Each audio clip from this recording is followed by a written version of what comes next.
Bonjour, nous sommes aujourd'hui réunis pour évoquer un livre, Métaphysique des contes de fées, publié très récemment chez l'Harmattan.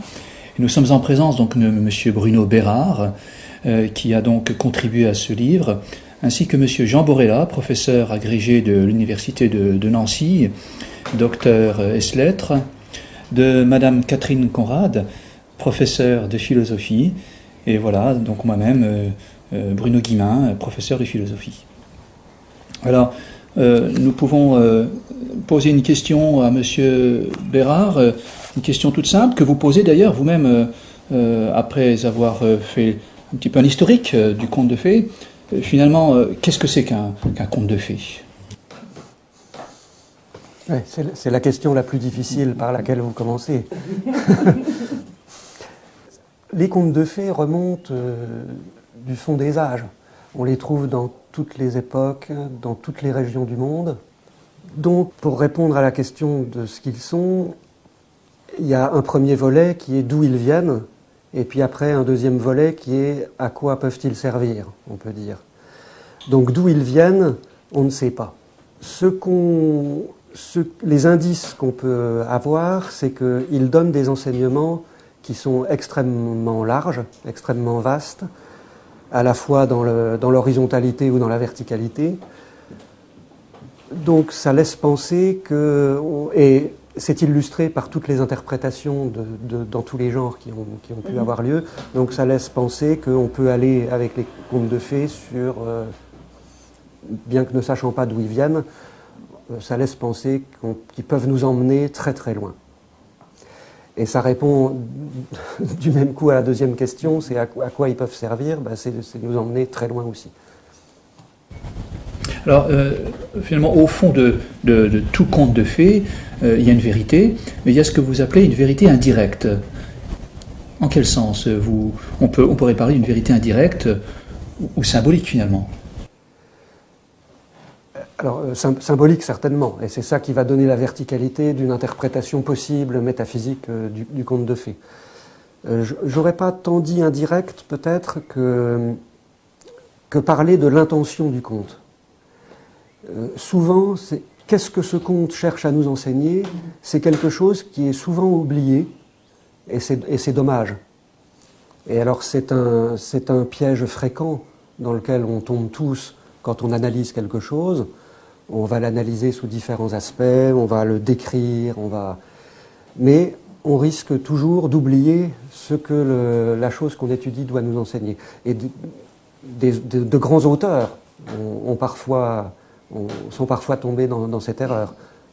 Alors on risque d'oublier l'intention profonde de ce conte, et donc je voudrais vous poser la question de savoir pourquoi finalement l'interprétation métaphysique du conte vous paraît la forme la plus accomplie de toutes les formes d'interprétation qu'on peut rencontrer. Vous en nommez quelques-unes: psychanalytique, ésotérique, initiatique. Alors je ne dirais pas forcément la plus accomplie, mais dans la mesure où la métaphysique est la science qui englobe ou qui prend comme objet tout ce qui existe, donc y compris les autres sciences, c'est la science la plus large, mais pas nécessairement la plus aboutie. Les travaux de Bettelheim sur les usages des contes de fées, parce qu'il faut savoir que la traduction française a été la psychanalyse des contes de fées, mais le titre original anglais dit quel est l'usage qu'on peut faire du conte de fées. Oui. Et ça fait un tabac parce qu'on a dit psychanalyse des contes de fées. Voilà, c'est plus accrocheur. C'est peut-être une problématique marketing. Oui. Et donc la métaphysique, de ce point de vue-là, va permettre certainement, cette fois-ci, d'aller le plus loin qu'il soit donné à l'homme d'aller dans l'interprétation.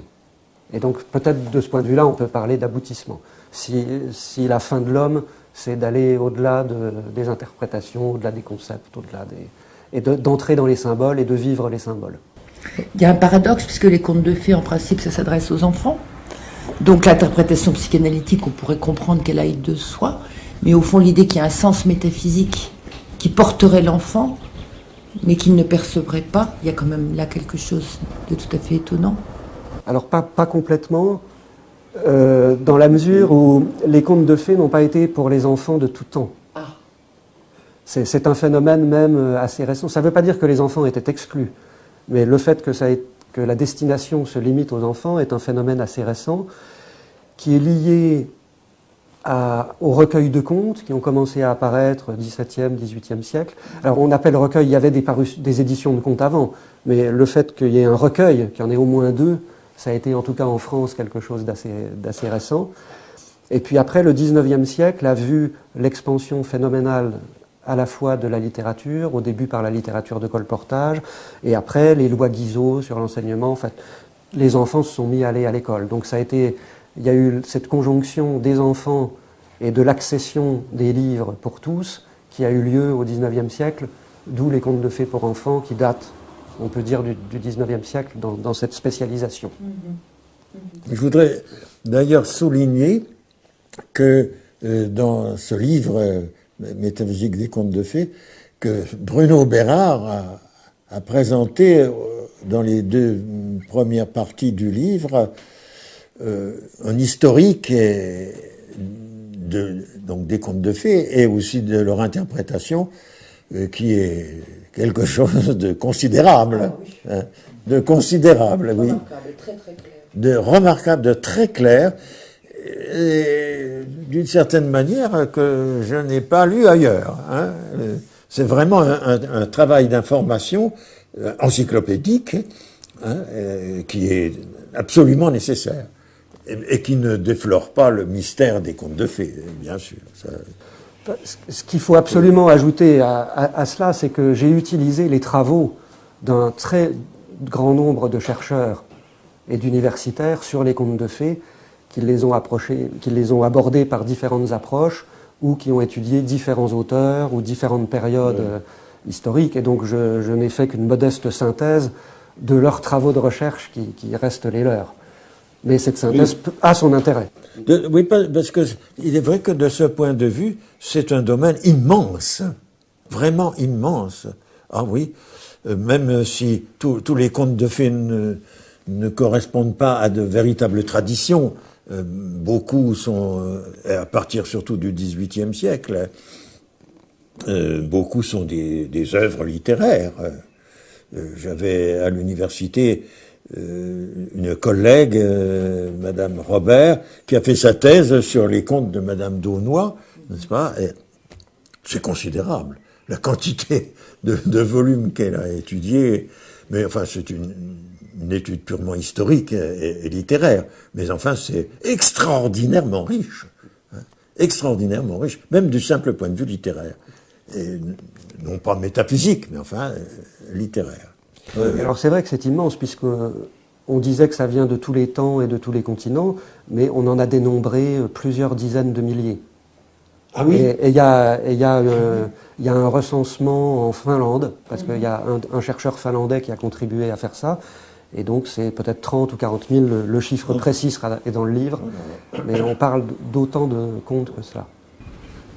Venu de toutes les traditions, pour le coup, oui, c'est ça, de tous les pays. De tous les pays de la Terre. Oui, oui, oui, oui. Donc il n'y a pas que Blanche-Neige et les Sept Nains, Cendrillon, c'est 30 000. 30 000 et plus. Oui, puis même que les petits Grecs apprenaient à lire dans Homère, c'est vrai que nos enfants, ils apprennent à lire dans les contes, hein, les contes de Grimm, contes et légendes, c'était les... Ah oui. C'était les collections chéries de notre enfance. Ah oui, on avait en livre de prix, vous vous souvenez? Chez Nathan, oui, je crois. Oui, contes et légendes de tel ou tel pays. Ça n'existe plus, mais oui. Ah oui, c'était remarquable. Oui. D'ailleurs, de beaux livres. Oui. De beaux livres, et puis les contes sont la taille d'un enfant, si je veux dire, enfin au point de vue quantité, quoi. C'est pas un roman. Oui. Donc, Ah oui, il y avait un intérêt au XIXe siècle à utiliser les contes, bien sûr. Il y a eu un faisceau d'intérêt, hein, la pédagogie, la scolarisation, l'alphabétisation, et puis la morale. Oui. Parce qu'on est après la Révolution, donc on est après la casse de l'Église, et donc, comme le disait au début du XXe siècle encore les hommes politiques, là je ne trouve plus son nom, mais s'il n'y a pas de religion, comment on va fonder la morale? Donc les politiciens qui ont orchestré la séparation de l'Église et de l'État, comme il se dit, qui était demandée par l'Église ou par certains membres de l'Église au début du XIXe siècle, quand ça a été fait, il avait conscience en même temps que pour que la société se comporte correctement, il fallait fonder la morale sur quelque chose. Une instruction morale. Et donc là, le conte est très utile, oui, pour les leçons de morale. Un peu comme les fables de La Fontaine, hein, à certains égards qui ont été étudiés. Oui, oui. Comme ça, hein, Rousseau critiquait beaucoup, mais c'est vrai qu'on a été nourri des fables de La Fontaine dans le primaire, avec chaque fois une belle morale. Hein, Oui. là aussi. Oui, parce que finalement, que vise à nous enseigner un conte? Parce qu'après ce brillant examen historique des contes de fées, vous êtes amené finalement, Bruno Bérard, à analyser l'acte de compréhension et donc d'interprétation des contes. La difficulté, c'est qu'il y a plusieurs degrés d'interprétation. Et interpréter, c'est toujours prendre un risque. En quel sens? L'homme est condamné à interpréter. De toute façon, dès qu'on voit quelque chose, on commence à interpréter. Dès qu'on commence à penser, on interprète. Donc de toute façon, cette condamnation à l'interprétation, c'est celle de l'homme, autant que celle du travail. Et donc forcément, comme on est dans la vie, il y a un risque. Après, puisqu'on veut interpréter l'intention d'un enseignement que quelqu'un avait à donner, on prend le risque de se tromper d'interprétation. Mais ce n'est pas nécessairement grave. C'est-à-dire que perdre l'intention de l'auteur, c'est dommage. Mais les interprétations restent multiples puisqu'elles vont être liées à la personne qui va la faire. Donc c'est pas gênant qu'il y en ait plusieurs. Et l'important, c'est de le faire. L'important, c'est de faire ce travail, et plus que le résultat éventuel auquel on va arriver. Oui, parce que je trouve très intéressant que vous ayez commencé par dire que de toute manière, on est condamné à l'interprétation. Ça me paraît vraiment majeur, là, parce que je me disais, au fond, pourquoi interpréter? Est-ce que le conte ne se suffit pas à lui-même? C'est une histoire, si peau d'âne m'était contée, j'y prendrais un plaisir extrême, dit La Fontaine, qui a donc son intérêt en soi, c'est une histoire, on aime bien les histoires, moi j'adore les histoires, et par conséquent, pourquoi faut-il interpréter? Et d'ailleurs, quelle peut être cette interprétation? J'avoue que je ne suis pas tout à fait au clair sur ce point, mais je pense que c'est lié non seulement au fait que nous sommes hommes et donc nous sommes des êtres d'interprétation, par définition, mais aussi un caractère intrinsèque des contes eux-mêmes. Ils demandent à être interprétés. Non seulement chacun de nous, par définition, est un interprète. Toute compréhension est interprétation, quelle qu'elle soit, et de quoi que ce soit. Bon, on pourrait faire de l'herméneutique, et d'ailleurs ça a été fait, on pourrait en faire le caractère fondamental de la manière d'exister de l'homme. L'homme est interprète.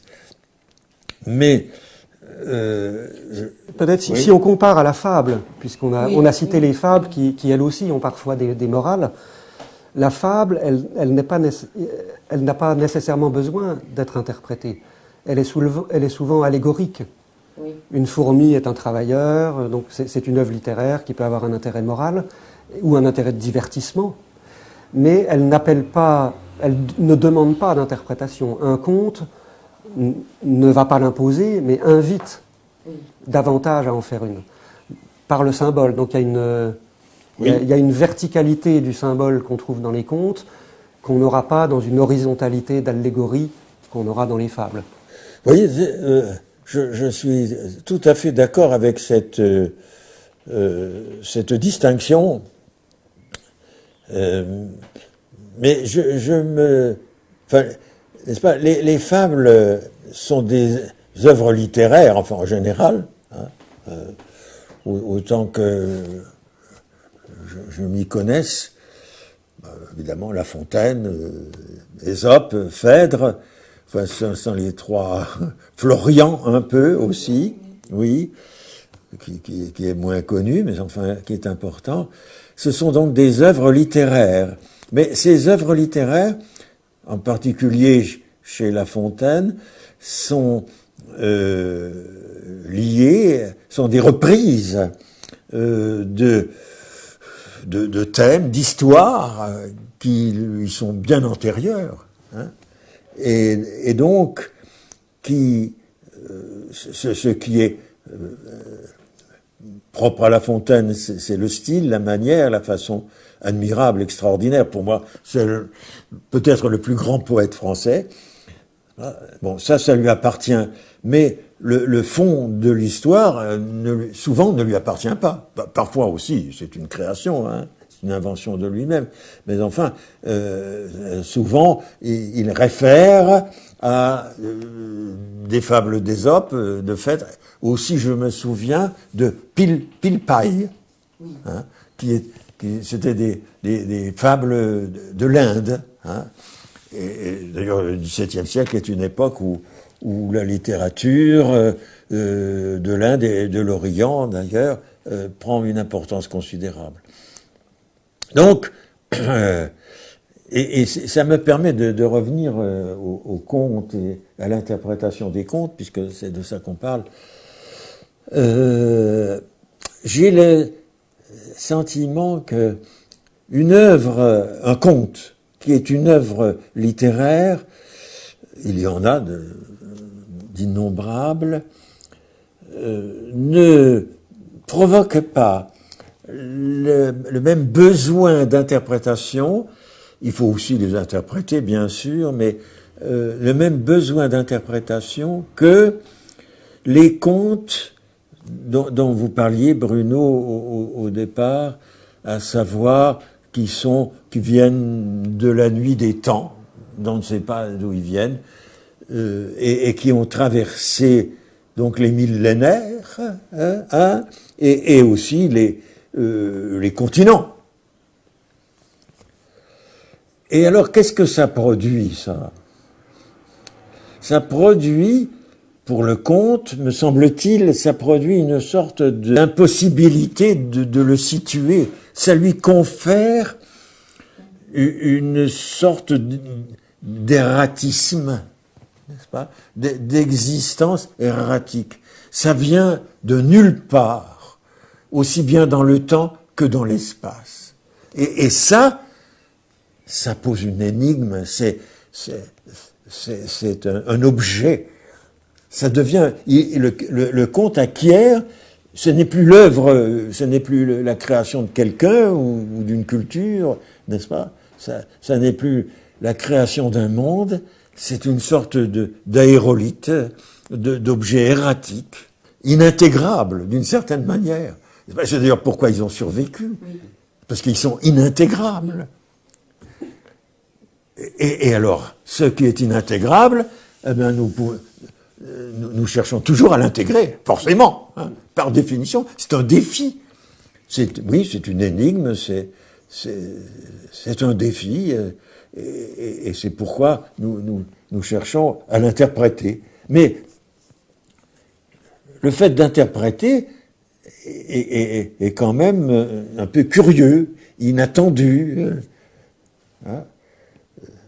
C'est à la fois inévitable, nécessaire, nous ne pouvons pas faire autrement, et c'est le caractère erratique de ces contes qui ont traversé, je le répète, les millénaires et les continents, qui sont là comme des choses qui se présentent à nous. Et en même temps, qu'est-ce que nous allons en dire? Moi, je trouve que, enfin, personnellement, je trouve que l'interprétation morale, la morale des fables, n'est-ce pas, bon, la morale des contes, il y a aussi des contes qui se présentent, en particulier au XVIIe siècle, avec une morale. Hein. Par exemple, le conte de Peau d'âne, enfin, sous sa forme versifiée, ça se termine par une morale qui d'ailleurs est assez plate. Bon.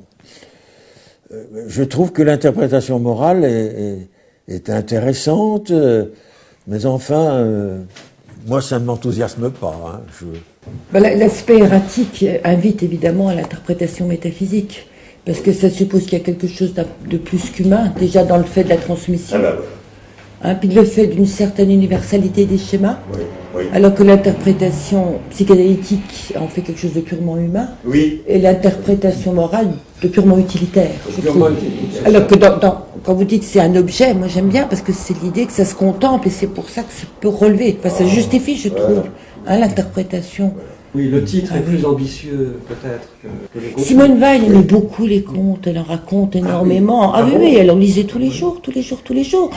C'est quand même une grande philosophe, une grande métaphysicienne. Oh là là, et alors elle privilégiait vraiment l'interprétation spirituelle plus que métaphysique. Oui. C'est-à-dire, dans énormément de contes, elle trouvait le thème de la tension créatrice. Tout La Belle et la Bête, donc il suffit que la Belle regarde la Bête d'un œil aimant et brusquement la Bête redevient le prince charmant. Ou toujours ces thèmes c'est souvent d'ailleurs le thème des trois sœurs, et c'est la troisième qui est gentille, et qui est emprisonnée par l'amour qu'elle va porter à son geôlier, va le transformer. Alors elle y voyait toujours quelque chose de spirituel, l'idée de l'amour créateur, comme on le retrouve à la fin de la quête du Graal. Dans une des versions, c'est celle de Galahad, où la dernière épreuve, c'est un vieux qui souffre, qui est devant la grille, où derrière il y a le Graal, et tous ceux autres que Galahad échouent, parce qu'ils vont au Graal, ils ont déjà tué assez de dragons, sauvé assez de jeunes filles, ils se disent, il y en a marre, on y va. Et là, dans cette version-là, c'est Galahad qui a le Graal. Pourquoi? Parce qu'il s'arrête et il demande au vieillard, quel est ton tourment? Ah oui, quel est ton tourment? Et c'est là où ça devient un ange qui lui donne. Et ça, elle, c'était une lecture spirituelle qu'elle fait essentiellement. Alors, je trouve que dans la lecture métaphysique, que j'adore, mais dans la lecture métaphysique, il y a quand même justement autre chose. Parce que dans l'interprétation psychanalytique, si j'ose dire, c'est l'opposition entre le moi et le ça. Un moi comme acte illusoire qui est porté par un ça qui est peut-être une création illusoire. Oui. Et vous, au fond, ce serait beaucoup plus la dualité du je et du moi, par opposition au moi et au ça. Et vous écrivez, en fait, vas-y voir. Ce qui est en nous le plus profond, le plus enfoui, le plus oublié, c'est l'esprit qui n'est rien d'autre que le sens de Dieu. Alors finalement, tout à l'heure, on s'interrogeait sur l'origine des contes, qui est très erratique, très énigmatique. Et finalement, est-ce qu'il n'y a pas au fond de tout conte une inconscience spirituelle dont il faudrait précisément reprendre conscience? Il doit provoquer une réminiscence. Moi, j'avais interprété comme ça. Ah oui. C'est en ce sens-là, tu le comprends comme ça aussi? Oui, une réminiscence. Oui, alors, je suis d'accord, évidemment, je suis d'accord, mais alors, ça, une réminiscence, ça suppose que nous, que soit déposée en nous une sorte de mémoire métaphysique et que le conte vient réveiller, mais ça veut dire qu'elle est déjà là, qu'elle est présente. Et une mémoire immémoriale, si j'ose dire. Ce que je crois. Ce que je crois, n'est-ce pas? Oui. Ce n'est pas pour me référer particulièrement au thème jungien d'une sorte d'inconscient collectif. Je ne crois pas du tout que... Enfin, je ne veux pas entrer dans ce débat. Je suis très très peu jungien. Mais je crois à je dirais, non pas un inconscient, mais un surconscient. N'est-ce pas? Je crois à un surconscient métaphysique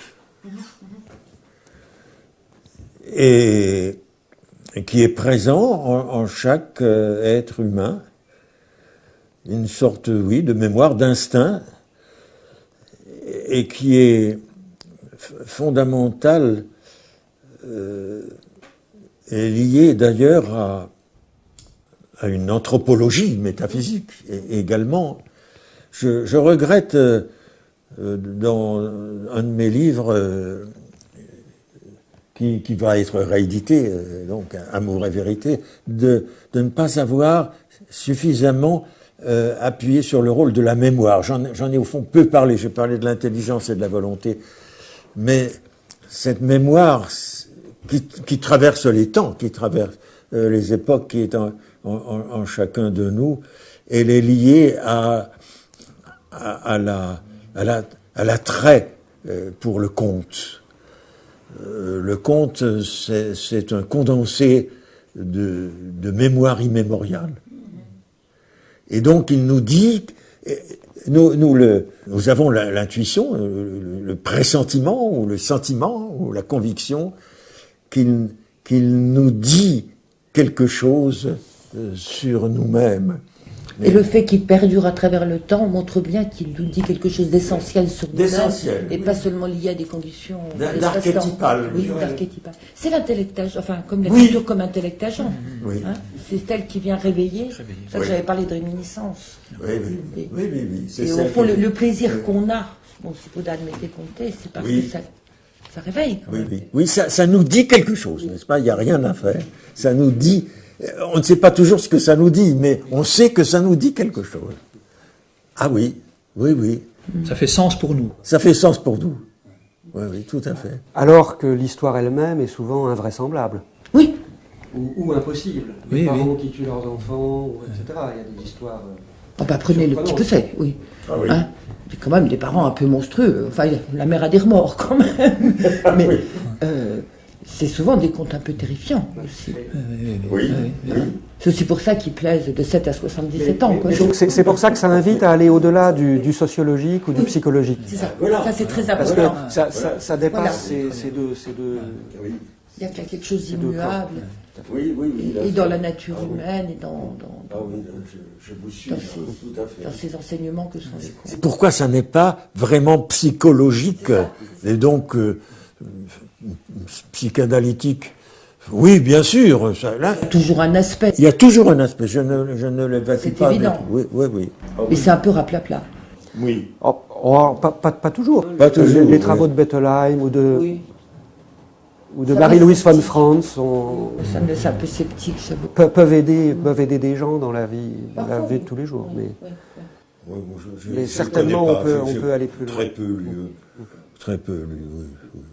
Il y a un côté réducteur quand même un petit peu dans les travaux de Bettelheim, alors que, là évidemment, vos interprétations sont plus osées, si j'ose dire, mais du coup, elles ne sont pas réductrices, c'est le moins qu'on puisse dire. Hein, c'est le moins qu'on puisse dire. Non, ça... Par exemple, dans La jeune fille sans main, vous indiquez la tentation du catharisme. Plus exactement, vous dites précisément qu'il faut se réaliser dans l'existence, faire descendre son intelligence au cœur du relatif, au cœur de l'imparfait, avec cette espérance que l'on peut échapper, par la grâce divine, et j'aimerais bien que vous reveniez là-dessus, que l'on peut échapper à la mort, à la dissolution. Oui. Alors, quelle est cette tentation du catharisme, qui est l'une de vos interprétations brillantes de ce conte, La jeune fille sans main, cette illusion de la pureté de l'intelligence. Oui. Oh, la pureté de l'intelligence, la pureté le désir de pureté, quoi, quel qu'il soit, mais pas nécessairement de nature intellectuelle. Enfin, c'est un thème, spirituel, parce que vous distinguez. Oui, spirituel, métaphysique, j'ai peut-être tort. Tort, non, non, je ne crois pas. Je crois que... Alors, quelle est la différence, d'ailleurs? Qu'est-ce qui fait la différence entre une perspective spirituelle et une perspective métaphysique? Je dirais que c'est une réponse, hein, c'est pas la seule, sûrement, il doit y en avoir d'autres. C'est la prise en compte, dans la perspective métaphysique, d'une certaine cosmologie. C'est ça.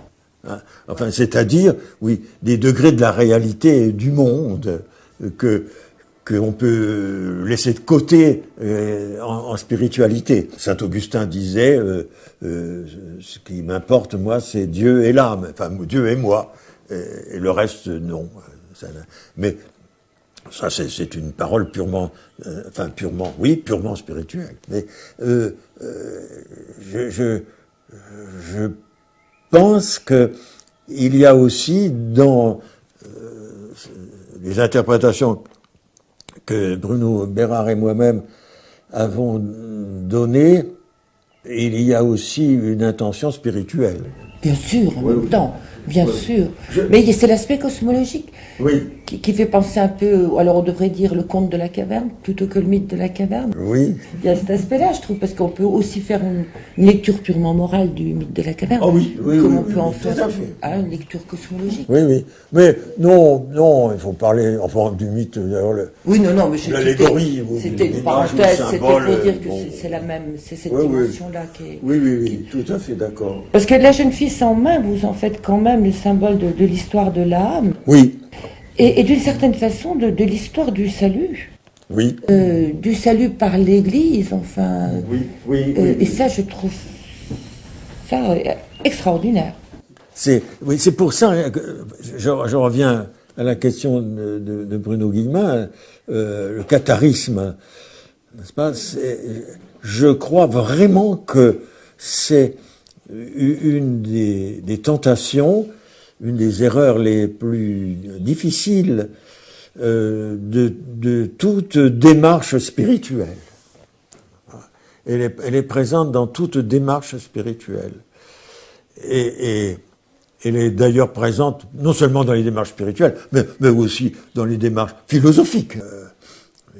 La pureté. Alors, se débarrasser, se dégager pour arriver à l'essence. Hein. On peut même trouver ça à mon avis, dans une mauvaise interprétation du platonisme. Classique, l'idéalisme platonicien, hein, n'est-ce pas? Débarrassons-nous de la chair, le corps c'est la mort, c'est le tombeau, soma sema, n'est-ce pas? Bon, et montons pur vers les essences, hein, comme disait Mallarmé, gloire du long désir, idée, avec un I majuscule. Hein. C'est un très beau vers, c'est admirable. Mais enfin, il y a du catharisme chez Mallarmé. Hein.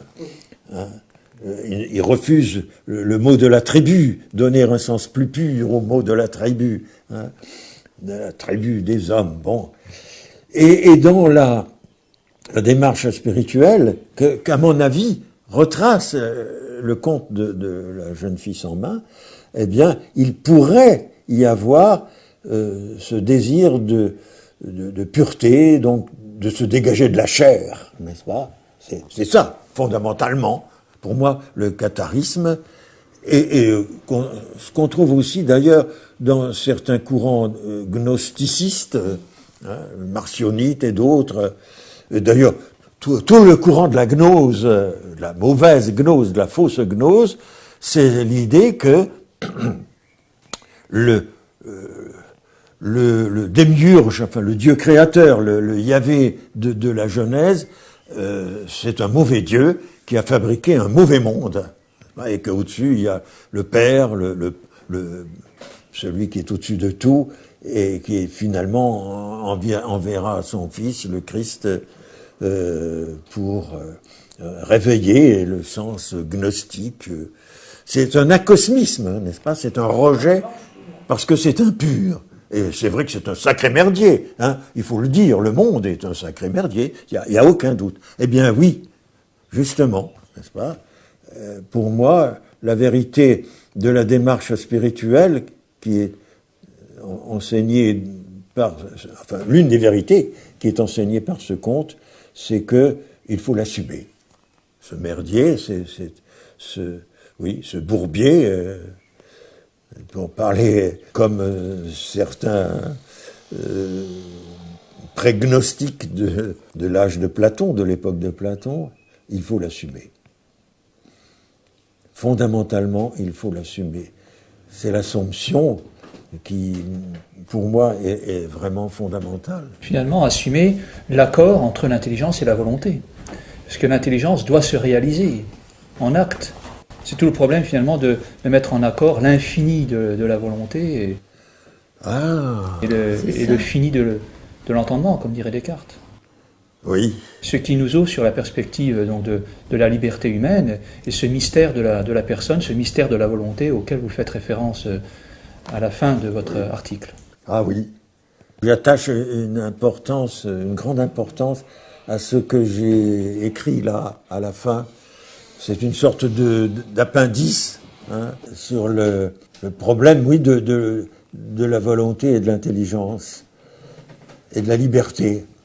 Pour moi, enfin là, on sort un peu du conte lui-même, mais c'est un thème que je rattache, d'ailleurs je le signale, à la notion de générosité chez Descartes, n'est-ce pas? La liberté, oui, ça n'est pas de se délivrer de toutes les contraintes, de toutes les déterminations, hein, parce que ça ne veut rien dire. De toute manière, nous sommes dans la finitude, et donc tout a sa limite. Les objets, les êtres, les connaissances humaines, les émotions, les pulsions de l'homme, tout a sa limite.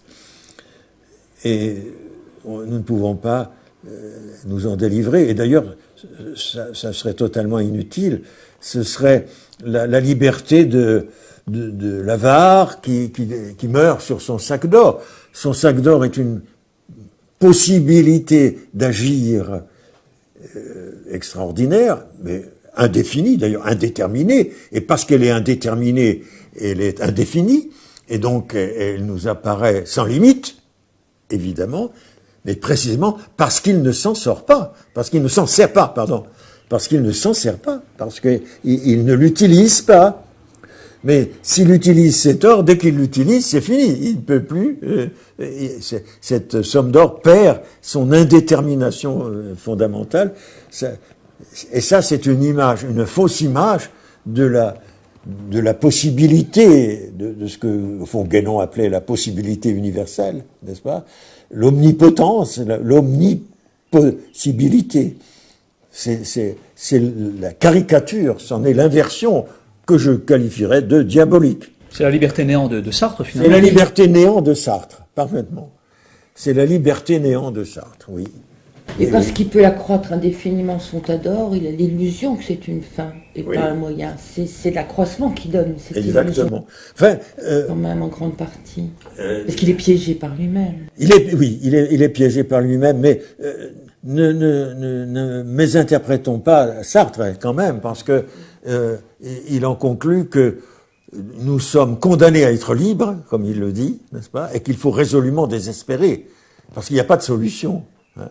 Dès lors que la liberté, c'est-à-dire l'indétermination, hein, la liberté néant, s'interpose toujours entre moi et tout ce que je fais, et tous mes actes, qui pourraient toujours avoir été autres qu'ils ne sont, puisque je suis libre. J'ai été libre de faire ça, et je suis libre de faire autre chose. Donc, cette liberté potentielle qui s'interpose toujours entre moi et les actes, et mes actes, n'est-ce pas, me condamne à être libre, parce que je suis liberté, en quelque sorte, n'est-ce pas, c'est mon être, et d'autre part, me condamne à la désespérance, puisque je ne peux jamais rejoindre aucun de mes actes. Je ne peux jamais m'identifier à aucun de mes actes. Suis-je un héros? Suis-je un lâche? Enfin, c'est le problème Le garçon. de Garcin dans Huis clos. Un pacifiste ou un lâche. Eh oui, suis-je un pacifiste ou un lâche? Mais ça, c'est l'anti-Descartes, vous le disiez bien, parce que Oui. la liberté exercée, quand elle s'exerce, elle est sans angoisse. Moi, je crois profondément. C'est ça le sens de la générosité. C'est ça, le parce sens. qu'elle est don. Oui. Parce que résolution. Ouais. Voilà. Alors que c'est la liberté qui, en fait, ne s'exerce pas réellement, qui entraîne l'angoisse. Tu aurais pu faire ça, tu pourrais faire ça. Et qui fait que la limite est sentie comme limite. Alors que chez Descartes, c'est vraiment au contraire. La liberté consiste à donner une forme à une matière. Hein, je trouve. Et c'est une matière proposée à nos actes. Oui. C'est pour ça que les limites ne sont pas Ce importantes. que j'aime beaucoup, c'est le terme de générosité. C'est que Descartes est appelé ça la générosité. Être généreux. C'est aristocratique, hein. C'est aristocratique, mais c'est... Mais au sens moral du terme. Oui, c'est aristocratique parce que c'est humain. Et que l'homme, en tant que tel, est un aristocrate. L'homme est noble. Souviens-toi de ta noblesse. Souviens-toi de ta noblesse. Et noblesse oblige. N'est-ce pas? Pour moi, c'est... Et là, on retrouve le thème de la fondamental. mémoire, parce que vous voyez, la Mais oui. générosité, c'est une promesse, et puis c'est la ferme et constante résolution de toujours me souvenir que je suis libre. C'est pour ça que vous n'avez pas parlé de la mémoire, parce que c'est la continuité même du temps et de l'être. Oui, c'est la continuité Donc on ne même peut du pas temps. l'objectiver. Oui, c'est vrai. C'est vrai. À certains égards. C'est vrai, à certains égards. Oui. Enfin, vous êtes bien gentil mais enfin, c'est vrai. C'est vrai, oui. Ce que j'aime, n'est-ce pas, c'est... je mets en relation cette générosité de Descartes qui fait que il peut toujours s'estimer à la hauteur de tout ce que l'existence lui demande, sollicite, hein, être à la hauteur de sa tâche. Noblesse oblige, n'est-ce pas? Donc, le noble n'est pas celui qui peut faire n'importe quoi, c'est au contraire celui qui est obligé en vertu même de cette noblesse, de cette grandeur de l'homme. C'est ça qui le libère, dit-il, justement, de tout repentir, de tout remords, de toutes ces questions psychologiques, moi, mon acte. Exactement. Parce que notre honneur, c'est notre fidélité, finalement. Ah là là, oui. À nous-mêmes Oui, c'est... et à ce que nous voulons. Meine Ehre heißt Treue, oui, mon honneur s'appelle fidélité. À ce que nous sommes, oui, à ce qu'est l'homme, à la noblesse de l'homme. Et Bernanos disait la fidélité à l'enfant que j'étais. Oui. C'est bien, si, non, parce que les enfants sont très nobles, on rêve d'être un héros, on rêve... les enfants sont souvent très nobles à 8-10 ans. Ah oui. Et Bernanos disait, quand je fais quelque chose, je me dis, comment le petit Georges de 10 ans te jugerait?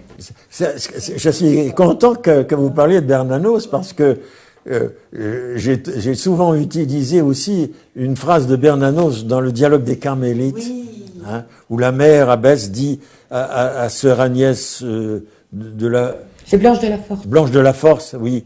Elle lui dit, ma fille, ce n'est pas la règle qui nous garde, c'est nous qui gardons la règle. Et cette parole, n'est-ce pas, je la mets vraiment en relation avec la générosité cartésienne. Hein, et avec c'est ça la vraie liberté, et c'est ça la vraie richesse. Et c'est ça, c'est cette décision en nous d'être à la hauteur de ce que nous devons faire, qui ouvre en nous une véritable liberté, n'est-ce pas, un véritable accomplissement.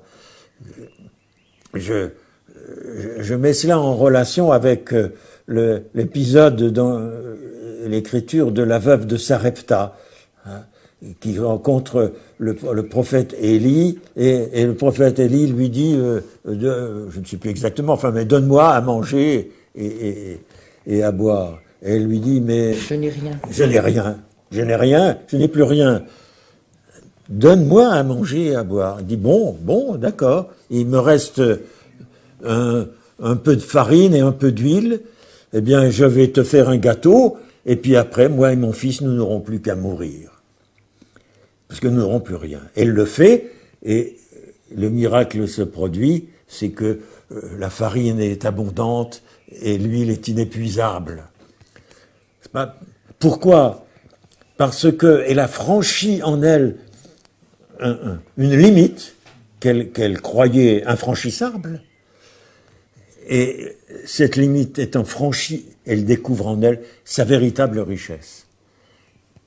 Et cette richesse est réellement inépuisable, parce que c'est la richesse même de Dieu.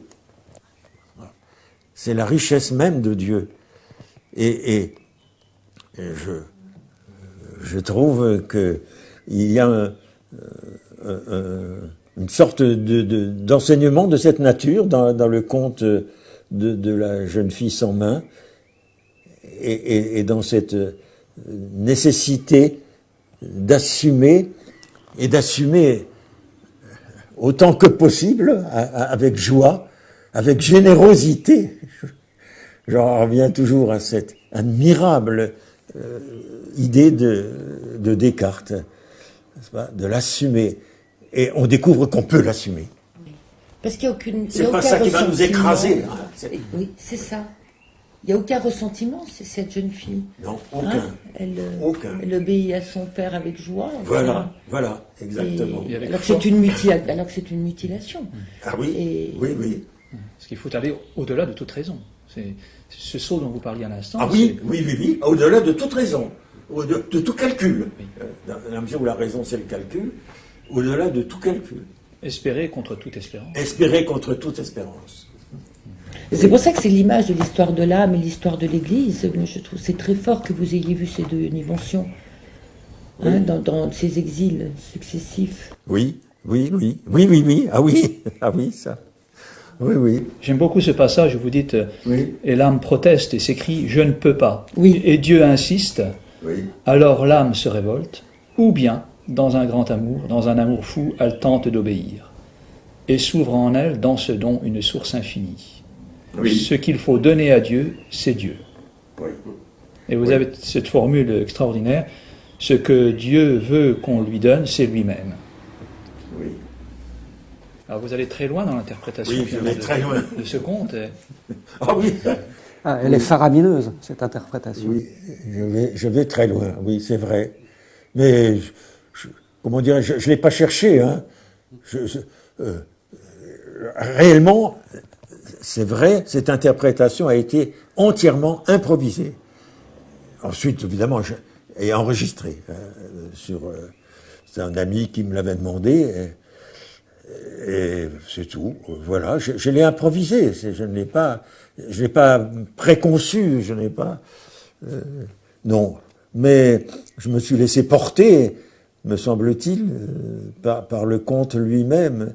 C'est d'ailleurs, c'est là que ce que je voulais dire tout à l'heure, quand on se demandait interpréter, qu'est-ce que c'est? Je ne sais pas, je ne sais pas. Enfin, en ce qui me concerne, n'est-ce pas? Le Petit Poucet, c'est un peu différent. Là, j'avais des idées préconçues et avec des... C'est plus construit. Il y a C'est plus construit, oui, oui, oui, oui. On oui. sent Hachem un peu derrière. Oui, oui, Alors oui. que dans Là, Hachem. la jeune fille sans main, là, Oui. c'est l'esprit qui souffle. Là, je me suis laissé vraiment Ah porter. oui, ah oui, oui. Et pourquoi est-ce que j'ai pensé ça? Je ne sais pas. Vraiment, je ne sais pas. Bon, c'est venu... pourquoi c'est venu? Parce que j'étais obligé. Hein. Il y avait l'ami qui était là et qui m'a dit « Allez, vous allez interpréter, je vous enregistre. » Bon, alors, je me suis dit, voilà, il faut se lancer. Hein. C'est un peu l'image de la générosité Là aussi. de Descartes, un peu. Hein. Créatrice, Hein. du coup. On tire de soi plus qu'il n'y en a. Ah oui, plus qu'il n'y en a. Ah oui. Voilà, c'est... Ouais. Mais non, je n'ai rien à dire, mais c'est pas vrai, quoi, on trouve. Mais je crois que c'est aussi une interprétation de maturité, si j'ose dire. Le Petit Poucet, c'est passionnant, mais on sent le jeune Borel que moi j'ai connu comme prof. Ah oui, c'est en effet. Ah Et là, vous je avez pense raison. que c'est pour ça que c'est venu, parce que... Ah oui, tout à fait. Il y a toute votre vie à la fois intellectuelle et spirituelle, parce que il y a les deux. C'est pour ça que c'est venu spontanément. il y en a Vous compris n'auriez ça. pas pu le dire Non, à 30 ans. Je ne crois pas. J'admire votre pénétration, parce que c'est tout à fait vrai. Le Petit Poucet, je l'avais commenté pour moi, d'ailleurs, enfin, la Société de philosophie à Nancy, devant mon maître Ruyère, j'avais fait ce commentaire. Donc, c'était prévu, hein. Oui, il y avait un schéma, et j'étais relativement jeune. Voilà, oui, c'est vrai. C'est vrai. Alors que la jeune fille sans main, non. C'est venu comme ça. Mais c'est plus une histoire aussi, la jeune fille sans main, que le Petit Parce que Poucet. Il y a oui, les enfants de Locke, les enfants de... enfin, voilà. Ouais, je ne rejette pas mon interprétation des Petits Poucets. Elle est géniale, non, elle est géniale. Enfin, Mais le conte du Petit Poucet est quand même en soi moins riche, je trouve, que celui de... Il est moins... Il est sûrement plus traditionnel, enfin, je suppose, enfin, c'est-à-dire, hein, je ne sais pas ce que vous en pensez, Bruno, mais... Parce que le conte de la jeune fille, il est poignant, quand même. C'est poignant, ce conte. Ah oui. Il disait, le Petit Poucet, un peu ce que vous disiez tout à l'heure, on n'y croit pas vraiment, c'est vraiment, le conte dit « je suis un conte ». Voilà. Mais dans Là, ici, il y a quelque chose. Il est peut-être aussi plus connu et donc Oui, peut-être. il peut avoir tendance à se banaliser. On n'a plus l'étonnement. Et on n'a Moi, plus l'étonnement. Je ne connaissais pas celui de Tandis que la jeune fille sans main, on retrouve la fraîcheur. cet appel du conte par l'étonnement à penser plus loin.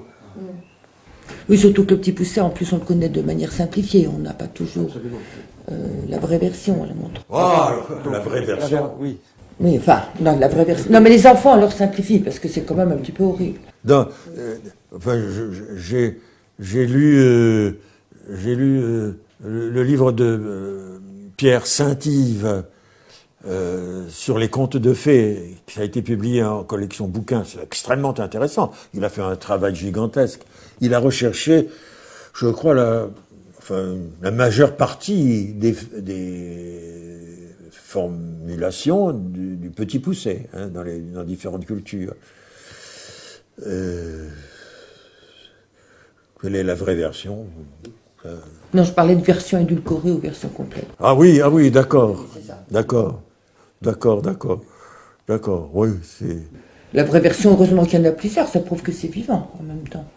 Hein, la Exactement. tradition orale n'est pas écrite. Exactement. Hein. C'est une tradition orale et Voilà. pas écrite. Exactement. Et qu'on a fixé au moment où on s'est dit, ça y est, ça part, hein, les frères Grimm ou si vous Oui, prenez et ce qui Henri fait que, Pourrat. il y a des thèmes d'un conte qui peuvent être utilisés dans un autre conte, hein, parce que le conteur, ça lui a plu, tiens, il s'est dit, ah bah tiens, je vais l'insérer ailleurs, etc. Oui, ça, c'est... Donc on voit là toute l'importance finalement des contes qui relèvent d'une tradition, comme vous l'avez dit à plusieurs reprises, M. Borella, qui est vie. La tradition est vie et c'est ce qui nous fait vivre. Donc on voit toute la nécessité de recueillir cet enseignement, qui n'est pas seulement un enseignement spéculatif, mais qui est un enseignement de vie, et qui nourrit notre cœur. Donc nous invitons finalement tous ceux qui le peuvent à entrer finalement dans ces contes, puisque c'est une manière aussi d'entrer en métaphysique, comme nous l'avons montré ardemment tous ensemble.